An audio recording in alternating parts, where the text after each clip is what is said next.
Halo, balik lagi dengan gue Rizky Tegar Irsyad. Kali ini kita akan bahas film lagi. Film yang baru aja tayang di Netflix kira-kira seminggu yang lalu. Dan film yang memang diangkat dalam nuansa Natal, yang dimana film ini juga gue rasa butuh penjelasan. Dimana film yang cukup menarik untuk ditonton.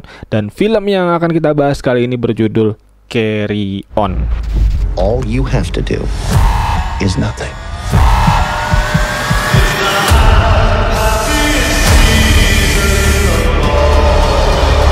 Dan film Carry On ini film Netflix ya, tahun 2024. Film yang dibintangi oleh Jason Bateman dan juga dibintangi oleh Taron Egerton. Dua nama yang memang masih bisa gue bilang cukup malang melintang ya di perfilman Hollywood. Ada Jason Bateman di sini, kita sering lihat dia di film-film komedi sebenarnya.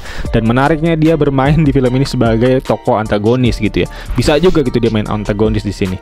Dan juga ada Taron Egerton, teman-teman yang nonton Kingsman ya di sini pasti nggak asing ya dengan nama ini. Taron Egerton sebagai Eggsy kalau di Kingsman, dan sekarang dia main di film ini memerankan Ethan Kopek, di mana Ethan Kopek ini singkat cerita dia adalah seorang penjaga, seorang security airport Los Angeles, yang dimana dia ini memiliki seorang kekasih bernama Nora, dimana Nora ini baru aja tes pack gitu ya bahwa dia hamil, dan tentunya ini membuat pasangan ini sangat sedang berbunga-bunga gitu, menantikan bahwa akan ada bayi yang akan lahir ya dalam waktu dekat. Dan Taron Egerton ini juga bisa gue lihat karakternya di sini sebagai sosok yang memang dipenuhi rasa sinis gitu ya, dimana dia ini sebenarnya ingin jadi polisi cuman gagal gitu di situ posisinya, dan dia sekarang berada di airport sebagai petugas keamanan, dan juga Nora kebetulan sebagai manajer ya di salah satu maskapai di situ. Jadi ruang lingkupnya ada di sekitar airport ini, dan di sini menceritakan si Jason Bateman ini sebagai terorisme, sebagai freelance agen gitu ya, yang di-hire untuk bisa melakukan kejahatan terorisme.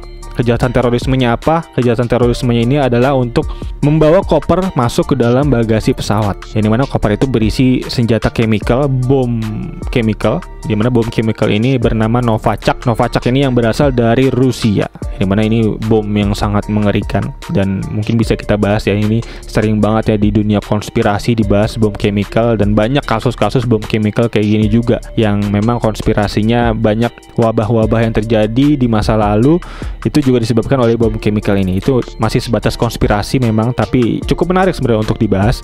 Dan balik lagi ke film ini menceritakan memang Taron Egerton untuk bisa menghadapi situasi yang pelik ini, dimana posisinya Taron Egerton ini tiba-tiba mendapatkan transmisi ya, seperti headset gitu yang dipasang di kupingnya untuk berkomunikasi dengan terorisme ini, dimana sang teroris ini, si Jason Bateman ini memaksa, mengancam si Ethan untuk bisa meloloskan koper tersebut ya, dimana Ethan memang saat itu bertugas sebagai petugas X-ray di airport tersebut. Jadi dia salah satu tokoh yang vital lah untuk bisa meloloskan koper ini, dimana koper ini memang ditujukan untuk bisa masuk ke bagasi pesawat, yang dimana pesawat yang dimasukkan bom ini memang membawa seseorang yang cukup penting, yang dimana bisa gue jelaskan ya di penjelasan ending nanti. Dan tentunya Ethan sangat berjuang ya untuk bisa menggagalkan aksi ini, dan apakah Ethan berhasil atau enggak, teman-teman bisa langsung tonton aja. Saat ini gue nggak mau spoiler dulu, dan untuk teman-teman sekarang yang nggak mau kena spoiler bisa stop di sini, karena selanjutnya gue akan bawakan segmen yang sesuai dengan judul di video ini, yaitu penjelasan ending film Carry On, yang dimana seorang sosok yang cukup penting di pesawat ini adalah seorang anggota Kongres, atau mungkin bisa kita tahu di Indonesia adalah anggota DPR, yang dimana pesawat ini menuju Washington DC untuk bisa rapat Kongres, kayaknya rapat DPR, yang di situ dimana bertujuan untuk pengesahan undang-undang yang memang sedang dibawa oleh sang anggota Kongres tersebut. Ya, dimana bisa gue ceritakan sedikit, anggota Kongres ini bernama Grace. Dia ini sebagai anggota Kongres dimana dia membawa RUU tentang demokrasi ya, yaitu dimana RUU yang memang cukup bagus, tapi ternyata tidak mendapatkan banyak dukungan ya di situ ya. Dan tentunya orang-orang yang ada di balik RUU tersebut pastinya ingin RUU itu disahkan kan. Dan caranya gimana? Yang dimana caranya adalah yaitu membunuh si Grace Suarez itu sendiri dengan cara yaitu black campaign ditunjukkan ke Rusia.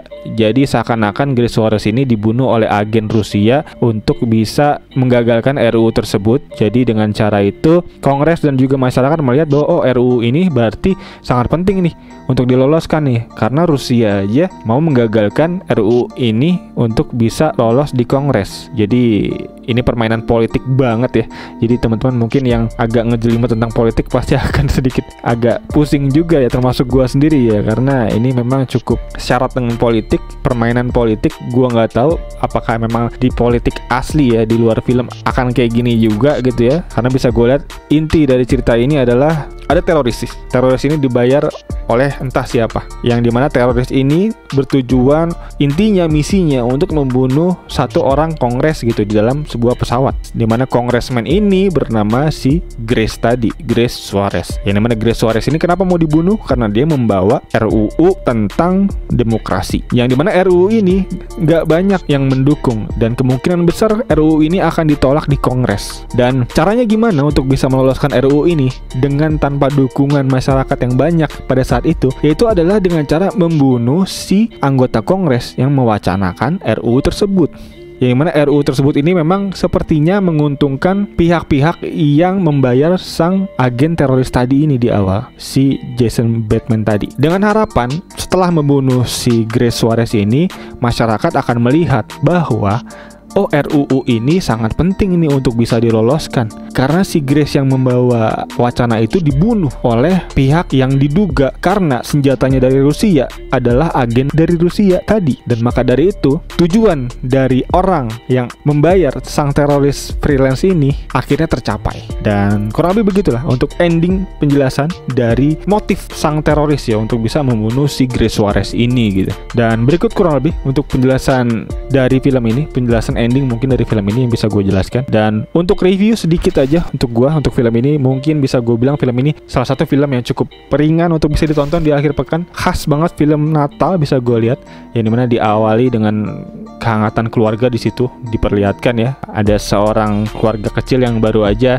mendapatkan berita bagus ya bahwa sang istri hamil gitu ya, dan tentunya keluarga ini sangat menantikan gitu untuk bisa kehadiran sang buah hati. Dan juga diperlihatkan juga di sini pemeran utama kita yaitu si Ethan yang agaknya sedikit worry gitu ya tentang karir dia, apakah dia mampu untuk bisa memprovide keluarganya nanti. Dan terlebih lagi di sini dia memang salah satu pribadi dan juga karyawan yang dilihat memang kurang cakap gitu dalam melakukan pekerjaannya, karena ya sering terlambat gitu ya. Tadi di awal film kita lihat dia terlambat, dan bahkan temennya sendiri yang baru masuk setelah dia, artinya masih baru gitu ya, lebih baru gitu, bisa naik pangkat terus gitu, dan bahkan sekarang jadi atasannya dia gitu ya. Jadi mungkin hal-hal kayak gitu tuh yang bisa gue bilang cukup deket gitu dengan kehidupan sehari-hari di masyarakat gitu ya. Dan juga bisa gue lihat untuk adegan-adegan yang cukup action itu keren banget, dan bisa mengingatkan gue dengan film-film zaman dulu nih, kayak film Die Hard, kayak film Speed ya. Itu tipikalnya formulanya mirip-mirip, jadi memang membuat kita penonton tuh duduk di ujung kursi terus gitu, nggak pernah senderan gitu. Jadi ini memang film yang syarat dengan ketegangan tingkat tinggi ya, intens gitu di tengah sampai di akhir film. Dan untuk acting nggak perlu gua pertanyakan lagi, nggak perlu kita pertanyakan lagi, gue bisa bilang cukup oke. Si Ethan dan juga sang antagonis kita Jason Bateman yang sering main di film komedi ternyata juga cukup bagus ya di film action kayak gini. Dan kalau si Ethan tentunya kita nggak perlu pertanyakan, dia kan sering main juga di film-film kayak gini gitu, action sebagai pemeran utama juga sering ya, kayak di Kingsman tentunya. Dan untuk minus mungkin bisa gue bilang film ini ya endingnya memang cukup klise ya, happy ending, dan juga film yang memang kembali lagi mengingatkan kita dengan suasana Natal. Nggak mungkin kan film Natal kok endingnya bad ending, kan nggak mungkin. Jadi tentunya film ini dibuat endingnya se-happy mungkin, dan ya itu cukup terlihat klise lah. Sering kita lihat ya di film-film lain, main karakter berakhir dengan bahagia dan berakhir dengan benar-benar full bahagia gitu. Jadi ya ini film memang cukup klise akhirnya, dan kembali lagi mengingatkan kita dengan film Natal tentunya. Dan berikut kurang lebih untuk review gue, dan untuk penilaian langsung aja untuk final verdict mungkin bisa gue kasih untuk film ini dengan skor 7/10. Jadi cukup bagus untuk ditonton di akhir pekan bersama dengan keluarga, cukup ringan juga, dan memang ya cukup menarik lah untuk teman-teman yang menonton. Dan berikut kurang lebih untuk penjelasan ending dan review dari gue. Untuk teman-teman mungkin yang punya reviewnya sendiri bisa langsung aja tulis di kolom komentar di bawah. Dan juga untuk teman-teman mungkin yang mau ada pertanyaan tentang endingnya bisa langsung nanya aja di kolom komentar di bawah. Dan kayaknya itu aja untuk video kali ini. Sekali lagi thank you buat yang nonton. As always seperti biasa gue Tegar Irsyad. Peace out.